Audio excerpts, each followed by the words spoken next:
दिल्ली के जंगपुरा से कांग्रेस पार्टी के उम्मीदवार फरहाद सूरी जो हैं अब ये लीगल नोटिस देने की जो है देने जा रहे हैं आम आदमी पार्टी के नेताओं के खिलाफ। दरअसल आम आदमी पार्टी के नेता संजय सिंह और आतिशी ने प्रेस कॉन्फ्रेंस कर इन पर आरोप लगाया था कि ये भाजपा से पैसा लेकर चुनाव लड़ रहे हैं। इसी बात को लेकर के अब ये हमारे साथ हम इनसे बात करेंगे। सूरी साहब क्या कहेंगे? आप जो विवाद हुआ था कि वो लोग बताए थे कि आप लोगों का टिकट जो है बीजेपी तैयार की है और वहाँ से फंडिंग हो रहा है। अब इसको लेकर के आपने तब भी कानूनी कार्रवाई की बात कही थी और अब आप कानूनी कार्रवाई कर दिए हैं, क्या कहेंगे? देखिए, बेबुनियाद किसी पे आरोप लगाने से पहले सोचना चाहिए कि भई आप किसी आदमी की इज़्ज़त उछाल रहे हैं। हुँ, मैं राजनीति में काफ़ी अरसे से रहा हूँ। मैं दिल्ली का मेयर रह चुका हूँ, लीडर ऑफ़ द ऑपोज़िशन रह चुका हूँ हुँ, और कांग्रेस में भी मेरे पास काफ़ी अहम पोज़ीशंस में मैं रहा हूँ। हुँ, और ये जो इन्होंने कीचड़ उछाला है, हुँ, उससे आदमी की इमेज डैमेज होती है हुँ, और मुझे पर्सनली बड़ी तकलीफ़ पहुँची है इसकी। हुँ, हुँ, मेरी मैं पॉलिटिकल इज़्ज़त की बात नहीं कर रहा, हुँ, सोसाइटी में मेरी एक साख है हुँ, और ऐसा जो इन्होंने बिना किसी प्रूफ़ के, बिना किसी प्रमाण के हुँ, जो चार्ज लगाया है, उसके अगेंस्ट मैंने इन्हें एक नोटिस दिया है, नोटिस भेज दिया है और मैंने इनसे कहा है कि 3 दिन में ये माफ़ी माँगे और माफ़ी भी प्रेस कॉन्फ्रेंस बुला के माँगे, जैसे इन्होंने मेरे पर चार्ज लगाया था प्रेस कॉन्फ्रेंस करके। हुँ, तो अगर ये नहीं करते हुँ। और तो फिर मैं कोर्ट में केस डालूँगा। मैं कोर्ट अच्छा, आपने जो लीगल नोटिस दिया है, वो किनको-किनको दिया है? मैंने साहब एक तो सीएम साहिबा को, आतिशी को दिया है और संजय सिंह साहब को दिया है। आपने क्या ग्राउंड बनाया, उसमें क्या कहा है? मैं यही जो आपसे कह रहा हूँ कि उसमें जो नोटिस हमने दिया है कि साहब आपने बेबुनियाद, अनसब्सटेंशिएटेड, बिना किसी प्रूफ़ के मेरे पे चार्ज लगाया है और ये आपने डेलिबरेटली इसलिए किया है कि मेरा इलेक्शन इफ़ेक्ट हो उससे, मेरी साख नीचे गिरे और मतलब एक तरह से आपने मेरे ऊपर कीचड़ उछाला है। तो मेरी जो इमेज है, मेरी जो छवि है साफ-सुथरी, उसको आपने धूमिल करने की कोशिश की है और उसको मद्देनज़र रखते हुए मैंने इनको नोटिस दिया है। अच्छा सूर्य साहब, चुनाव वो अब होने वाले हैं, अनाउंस हो जाएँगे। क्या लगता है अब चूँकि अब जंगपुरा से तीनों प्रमुख दलों के प्रत्याशी सामने आ गए हैं। आम आदमी पार्टी से मनीष सिसोदिया हैं, कांग्रेस से खुद आप हैं और बीजेपी ने भी तजिंदर मारवा को उम्मीदवार बना दिया है, जो खुद कांग्रेस से थे, बीजेपी में शामिल हुए हैं। तो कैसी चुनौती मिल रही है? क्या देख रहे हैं चुनाव में जंगपुरा में? देखिए, पहले तो दिल्ली की जनता बड़ी दानिशमंद है, बड़ी समझदार है और उनको जो हसीन ख्वाब 10 साल के लिए दिखाते रहे, 10 साल दिखाते रहे, अब लोग समझ गए हैं कि वो सिर्फ़ एक छलावा था और इलेक्शन जब हम लड़ते हैं, कोई भी लड़ता है, सबसे अच्छा फीडबैक ग्राउंड से मिलता है जब आप डोर टू डोर कैंपेन करते हैं, जब आप लोगों से मिलने जाते हैं।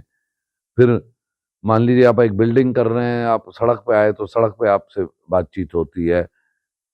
जब हमसे कोई डायरेक्ट बातचीत करने की कोशिश करता है और वो खुद कहता है कि साहब हम बड़े परेशान हैं। देखिए मेरा टारगेट एरिया मान लीजिए एक बिल्डिंग है। हुँ, मैं जब नीचे उतर के आता हूँ, हुँ, तो सड़क पे अगर लोग मेरी तरफ देख के और मुझसे कहें कि नहीं साहब आप कांग्रेस को लाना है, हम बड़े परेशान हैं। दिल्ली में पूरी जगह कोई डेवलपमेंट नहीं हुई है और इस कंस्टिट्यूएंसी में भी जंगपुरा विधानसभा में भी बिल्कुल डेवलपमेंट नहीं है। दिल्ली के जो मुद्दे हैं वो यहाँ पर भी हैं कि साहब कूड़ा कूड़ा हर जगह है, अंबार लगे हुए हैं तो उसको पेरिस और लंदन मना रहे थे। सीवर उबलते हुए हर जगह हैं। जो बरसाती नालियाँ हैं वो ओवरफ्लो कर रही हैं दिल्ली में, 5 मिनट बारिश हो जाए तो ऐसा लगता है सैलाब आ गया है। रोडों की हालत ठीक नहीं है, गड्ढे हैं हर जगह। पार्क्स की कंडीशन ठीक नहीं है, स्ट्रीट लाइट्स की कंडीशन ठीक नहीं है और महँगाई मतलब आसमान छू रही है। प्रत्याशियों के बारे में क्या कहेंगे? मनीष सिसोदिया हैं, अब बीजेपी के भी प्रत्याशी आ गए हैं, जो कांग्रेस से गए हैं। तो किससे देख रहे हैं चुनौती? कौन आ रहा है आपके सामने? देखिए, मैं सिंपल इसको दूसरी तरह से आंसर करूँगा। यहाँ की पब्लिक, जैसे मैंने कहा, दिल्ली की बड़ी दानिशमंद पब्लिक है, यहाँ पे जंगपुरा विधानसभा की पब्लिक भी बड़ी दानिशमंद है। तो मुझे नहीं लगता कि वो किसी क्षेत्र बदलू को या दल बदलू को प्रेफरेंस देंगे, नहीं देंगे। देखिए, यहाँ लोग ऐसे जुबान से नहीं बोलते, मगर जो अपना फैसला है वो वोट दे के बताते हैं। तो मुझे लगता है कि हर एक को, कोई आदमी अगर क्षेत्र बदलता है तो जाहिर है उसने अपने एग्जिस्टिंग इलाके में जहां से वो 3 बारी लड़ा, उसने कोई काम नहीं किया होगा जब ये छोड़ के आए। और एक साहब अगर मान लीजिए कांग्रेस से 3 बारी विधायक रह चुके हैं और फिर 3 बारी ही कांग्रेस की टिकट पे हारे हैं, वो अगर पार्टी बदल के जाते हैं तो उसका बड़ा गलत असर पड़ता है इलेक्टोरेट पे। और खास तौर पे ये तो आप भी मानेंगे कि कांग्रेस की और बीजेपी की आइडियोलॉजी में इतना फर्क है। जो उनको आज तक सपोर्ट करते रहे होंगे पहले, जो चाहे वो हारे या जीते, वो उनको कांग्रेस की वजह से सपोर्ट करते थे। कांग्रेस की आइडियोलॉजी, क्योंकि वो कांग्रेस में थे तो लोग समझते थे कि वो, उनकी आइडियोलॉजी कांग्रेस वाली है। अब वो लोग जब आप पार्टी छोड़ते हैं तो वो अपने आप को चीटेड फील करते हैं, उनको ऐसा लगता है कि हमें ठगा गया है। वो अब उसका खामियाजा तो उनको भी भुगतना पड़ेगा, दोनों को भुगतना पड़ेगा। तो अंत में जंगपुरा में क्या हो रहा है? देखिए साहब, मैं एक दिन आपसे पहले भी जिक्र हुआ था, मैं डींगे मारता नहीं, क्योंकि डींगे बड़े बोल ईश्वर को भी पसंद नहीं है, अल्लाह को भी पसंद नहीं है, तकब्बुर अच्छा नहीं है। बहरहाल, जैसी अभी सिचुएशन है, मैं इन दोनों से बहुत आगे हूँ। अच्छा, आखिरी सवाल, जो आपने नोटिस किया है, तो अगर ये लोग 3 दिनों का जो आप समय बता रहे हैं, अगर 3 दिनों तक ये लोग माफ़ी जो आप बताए हैं कि प्रेस कॉन्फ्रेंस करके माँगे, अगर नहीं देते हैं तो अगला कदम क्या कहेंगे और आगे इस मामले को आप कहाँ तक लेंगे? नहीं, मैंने आपसे अर्ज किया कि अगर इन्होंने 3 दिन में जवाब नहीं दिया तो मैं अगले हफ्ते कोर्ट में डालूंगा केस को।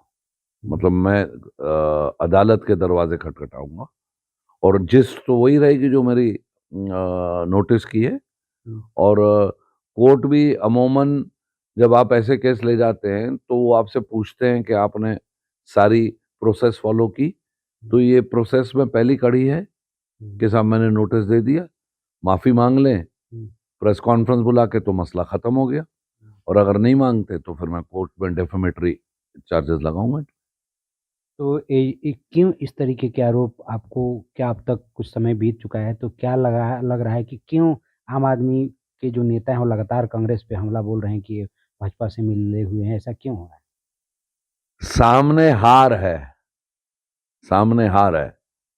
और जो आप पार्टी के पास वोट है दिल्ली भर में, वो कांग्रेस का ही पुराना वोट है। तो जब वो वोट छिटकता हुआ दिख रहा है और वो वोट सेक्युलर वोट है, तो आप, अगर जो लोग बीजेपी को अपोज करते हैं, अगर आप उनके दिमाग में ये डालने की कोशिश करेंगे कि साहब कोई कांग्रेसी बीजेपी से मिल गए हैं, तो आप अपना ग्राउंड ठीक करने की कोशिश कर रहे हैं जो खिसक चुका है। मगर लोग समझदार हैं, हमारी भी एक लंबी लेगेसी अपनी माताजी के ज़माने से, हम लोग भी 50 साल से इलेक्शन लड़ रहे हैं, और मैं ही हारा हूँ, मेरी माताजी तो कभी हारी भी नहीं। तो लोगों को हमारे रवैये के बारे में, हमारे काम करने की क्षमता के बारे में, हमारे सेकुलरिज़्म के बारे में सब पता है। तो वो उसको उस पिलर को हिलाने की कोशिश कर रहे हैं। ये घटिया तरीका होता है, एक दिमागी दिवालापन उसे कहा जाना चाहिए, मेंटल बैंक्रप्सी। ये जब हार सामने नज़र आती है तो बौखलाहट में आदमी बहुत ऐसे कदम उठाता है, जो जिसे आप ये कह सकते हैं कि जो नॉर्मल सेंस में अगर कोई हो, तो वो नहीं उठाएगा। तो ऐसा कदम इन्होंने उठाया और उसका खामियाज़ा इन्हें भुगतना पड़ेगा। अब देख सकते हैं, ये फरहाद सूरी हैं जिनका कहना है कि जो आरोप इन पर आम आदमी पार्टी के नेता संजय सिंह और आतिशी ने लगाया है, उसके खिलाफ ये कानूनी कार्रवाई करते हुए उनको नोटिस दे रहे हैं और उनसे मांग कर रहे हैं कि वो 3 दिन के अंदर इस मामले को लेकर माफ़ी मांगे, नहीं तो इस पूरे मामले को लेकर अदालत भी जाएंगे। आशुतोष कुमार, दिल्ली तक।